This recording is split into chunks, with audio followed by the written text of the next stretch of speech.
Hola a todos, soy Valerie Rojas, enfermera supervisora del Servicio de Psiquiatría Infanto-Juvenil, y hoy les vamos a contar un poco de contención en pacientes pediátricos con problemas de salud mental. Vamos a empezar con una pregunta. ¿Tiene derecho un niño a agitarse, a perder el control de sí mismo? Si a un niño o joven le dan una noticia de que deberá someterse, por ejemplo, a una cirugía y no podrá volver a casa, o simplemente reciba una mala noticia inesperada, ¿este niño o joven tendrá las herramientas necesarias para poder asimilar de buena manera esta información? Si miran el título, dice "con problemas de salud mental". El común de las personas piensan que estos pacientes están solamente en psiquiatría, pero por falta de camas deben quedarse en otros servicios. Pacientes con diagnóstico de esquizofrenia, trastorno bipolar, depresión, etc. Sin embargo, la realidad es otra. En todos los servicios tienen pacientes con problemas de salud mental, asociados a otras patologías. ¿Cuántos de estos pacientes que vemos día a día no han sido diagnosticados? Es más, ¿cuántos de los pacientes que vemos día a día están cursando con algún síntoma en la esfera de la salud mental? Angustia, inestabilidad emocional. ¿A cuántos pacientes nuestros se les derrumba el mundo por una noticia que no esperaban? Esto también es salud mental. Veremos, son conceptos básicos que debemos conocer antes de poder intervenir de la manera adecuada. Veremos qué es crisis, agitación psicomotora y el protocolo de contención. Posteriormente, veremos cómo ponemos en práctica este conocimiento obtenido, cómo intervenir en la crisis, la contención física y, por último, algunas consideraciones finales. Para comenzar, debemos preguntarnos, ¿qué conocemos como una crisis? El concepto de crisis y agitación psicomotora es comúnmente usado como sinónimo al referirse a un paciente que cursa con un episodio de inestabilidad emocional, pero no lo son. Por tanto, hay que hacer una diferenciación entre estos términos o conceptos. La agitación psicomotora puede ser el resultado final de una crisis, pero no toda crisis termina en una agitación psicomotriz. Según Kaplan, que se le conoce como el creador de la psiquiatría comunitaria, la crisis es un obstáculo que el sujeto encuentra en la consecución de metas importantes y que no puede ser superado mediante sus estrategias habituales de resolución de problemas. Por tanto, la crisis es un estado temporal de confusión emocional a raíz de un evento en específico que nos mueve a perder el control y no responder de forma adecuada. Crisis. El estado de crisis y agitación representan un síntoma en una persona, la que requiere cuidados y una ayuda efectiva en una vivencia que implica un serio quiebre en su existencia y, por tanto, un sufrimiento psicosocial importante. A modo de recordatorio, debemos saber los tipos de crisis. Crisis normativas que están relacionadas con acontecimientos normales y esperables en el desarrollo familiar, por ejemplo, nacimiento de un nuevo hijo, la adolescencia, nido vacío, entre otros. La crisis no normativa son las relacionadas con acontecimientos de carácter accidental y no guardan la relación directa con las etapas del ciclo vital, por ejemplo, un accidente, una muerte inesperada. La fase de una crisis.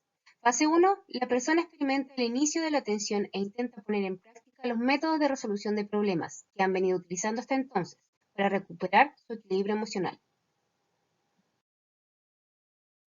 En la fase 2, hay un aumento de la tensión que provoca disfunciones y fallos en el funcionamiento de la persona tras el fracaso de las estrategias habituales de resolución de problemas. La persona pone en práctica estrategias de ensayo y error para intentar encontrar una solución. La fase 3, la tensión es aún mayor, exigiendo la búsqueda de recursos adicionales como estrategias de emergencia o nuevas estrategias de resolución de problemas.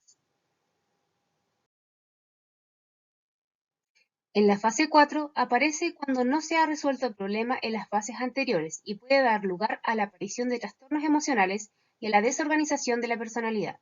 Es aquí donde generalmente aparece lo que llamamos agitación psicomotora, cuando fallaron todas las estrategias implementadas por la persona que está cursando una crisis. De hecho, existen situaciones donde pacientes se pueden psicotizar al verse sobrepasados por situaciones altamente traumáticas que van más allá de sus herramientas con las que cuentan.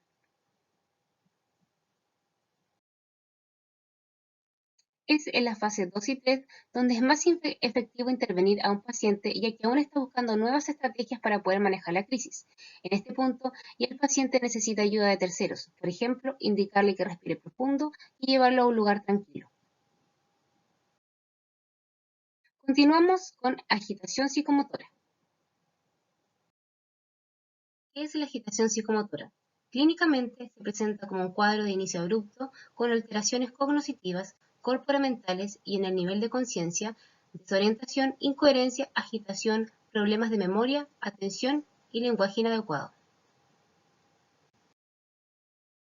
La etiología de la agitación se clasifican en tres grupos: delirium, trastornos orgánicos, trastornos no orgánicos que corresponderían a psiquiátricos y otros trastornos. Trastornos orgánicos: alteraciones metabólicas, infecciones del sistema nervioso central o sistémicas, tumores intracraneales, epilepsia. Los trastornos no orgánicos los dividimos en dos tipos: psiquiátricos psicóticos, como la esquizofrenia, episodio maníaco, trastorno delirante, episodio depresivo, y en psiquiátricos no psicóticos, crisis de angustia, trastorno de personalidad y déficit cognitivo. En otras causas, corresponden a las intoxicaciones, ya sea por alcohol, estimulantes, cocaína, anfetaminas, marihuana, entre otros. El cuadro clínico de la agitación podemos encontrar hiperactividad, actividad verbal o motora incrementada, repetitiva y sin propósito. También encontramos una respuesta exagerada ante los estímulos, como la irritabilidad, la activación simpática de síntomas como la taquicardia, el sudor y la boca seca, agresividad contra otros y contra sí mismo.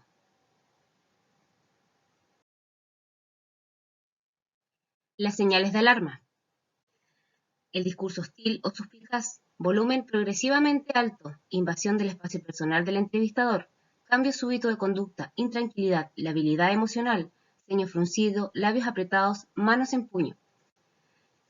Hiperventilación, contacto visual fijo, prolongado o impertinente.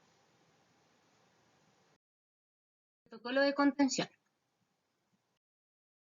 El protocolo de contención está basado en la Norma General Técnica de Contención de Psiquiatría del MinSal de 2003.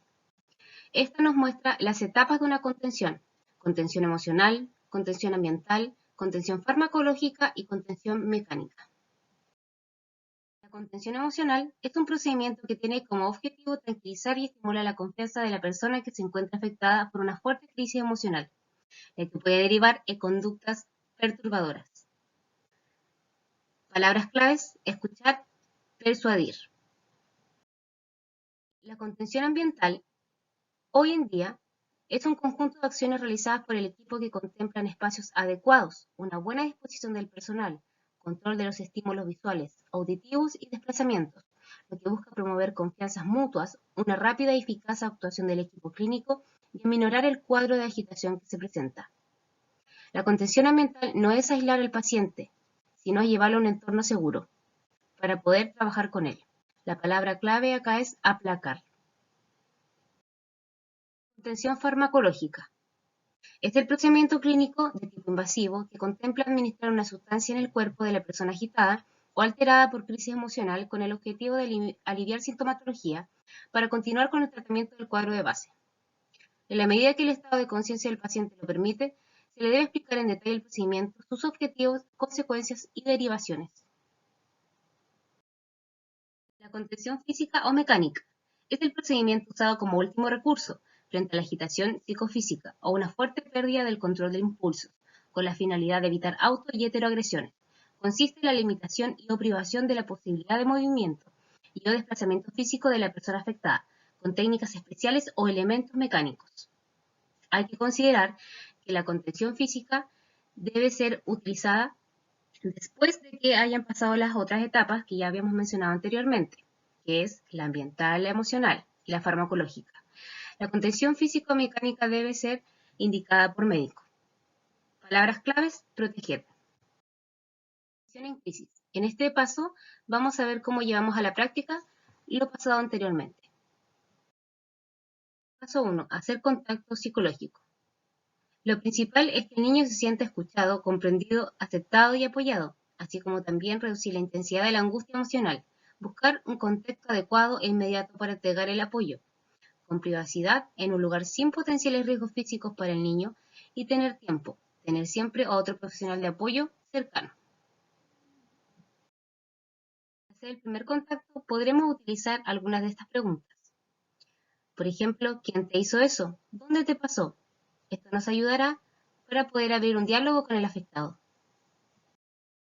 Lo importante y que no debemos olvidar es lo que no debemos hacer.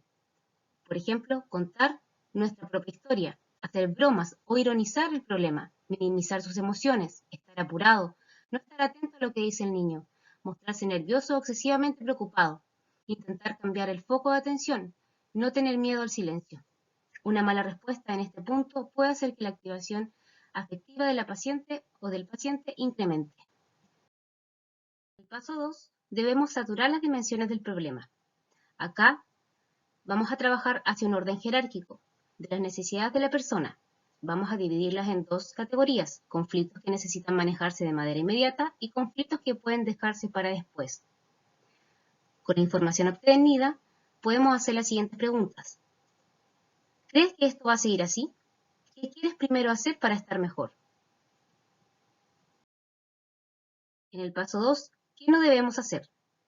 Atenerse a preguntas de sí o no, permitir abstracciones continuas. No es el momento de cambios profundos. Ignorar signos de peligro en la conducta, no evaluar riesgos de daño físico. Se espera que en este momento exista un descenso de los niveles de activación. En caso contrario, debe mantenerse preguntas de tipo exploratoria sobre la misma crisis. En el paso 3, buscamos soluciones y tomamos acuerdos. Analizamos las soluciones posibles para restituir el equilibrio y establecer algunos acuerdos. Es acá donde aplicamos las bases de la contención emocional y ambiental. Tener en cuenta para una adecuada intervención la serenidad, el respeto, cordialidad y afecto. Evitar ser crítico, no enjuiciar ni sermonear. Escucha responsable, permitir la expresión del llanto y las palabras. No intente modificar las conductas defensivas. La terapia es para después. Disposición para trabajar y comunicarse en equipo. La intervención es preservar la vida, evitando o disminuyendo el potencial daño físico a sí mismo o a otras personas. Tal como dice el meme, no ahora, por favor, cuando hago una contención emocional, debo considerar que todos los intentos de contener también pueden fallar. Debemos saber claramente cómo proseguir ante una situación de desborde afectivo-conductual. En este paso revisaremos en detalle la contención física. En la contención mecánica debemos tener todos los equipos y materiales necesarios: un contenedor con 2 muñequeras, 2 tobilleras para sujeción de extremidades, para muñecas y tobillos, banda torácica o abdominal, botones y llaves magnéticas, si es que existen en la unidad, medicamentos prescritos por médico o psiquiatra. El personal para la contención consta de un coordinador del procedimiento, ejecutores, que deben ser mínimo 4 personas, guardias de seguridad en casos de extrema violencia. Existen distintos tipos de abordaje para una inmovilización. En este caso, propiciamos una ubicación estratégica del equipo, la cual garantiza ubicar al paciente contra una pared, mientras que los 5 miembros del equipo se ubicarán en media luna, en relación a la posición del usuario, como se aprecia en la imagen.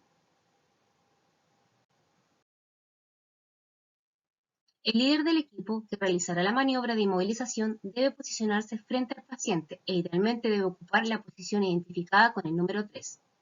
Como recomendación, el número 1 puede hablar con el paciente para poder distraerlo.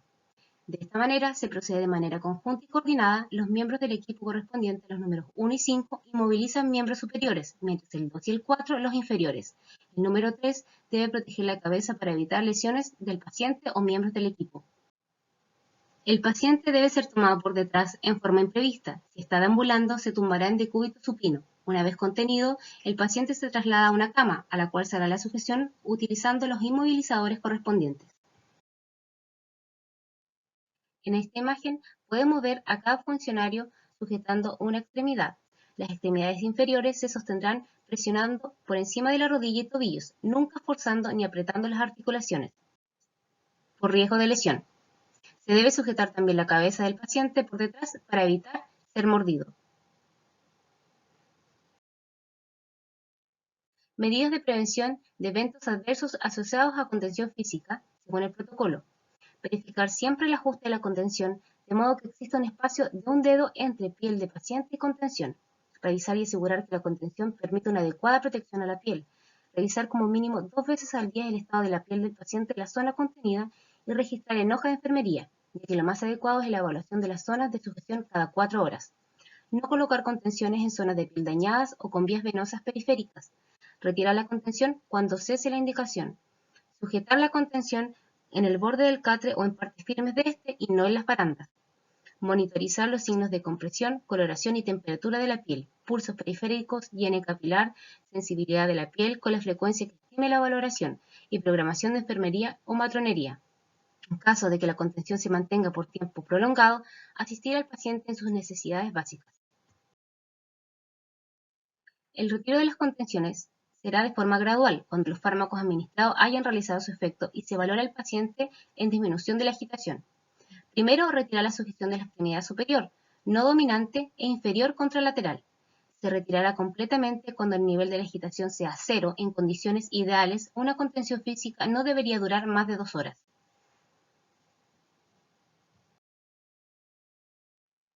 Consideraciones finales. Resguarden en todo momento los derechos, la seguridad y la calidad de los procesos clínicos.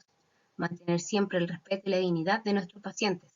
En contexto de contención física, evitar hacer bromas o reírse para no generar malas interpretaciones. Proporcionar atención y cuidados seguros que minimicen el riesgo de ocurrencia de eventos adversos. Gestión del riesgo adecuado y dotar al personal de la capacidad para conocer y prevenir posibles incidentes.